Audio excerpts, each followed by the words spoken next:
mamma wat vroeg opstaan, voor almal anders wakker word. Wat kos maak was goed vou, vloere afvee en speelgoed optel, terwyl haar eie hart stil moeg raak. Die Here sien jou. Hy sien die trane wat jy wegsluk, sodat niemand hoef te vra of jy okay is nie. Hy hoor die sigte tussen skottelgoed en kinders se stemme.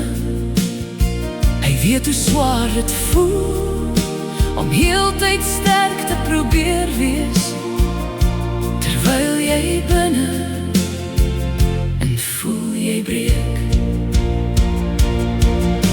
Jy is nie net 'n mamma nie, jy is 'n vrou met 'n hart wat ook sorg nodig het, 'n siel wat rus nodig het, 'n mens wat soms net wil asemhaal,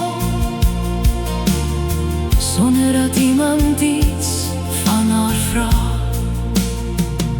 En tog, tussen al die gewone dinge, werk God deur jou hande.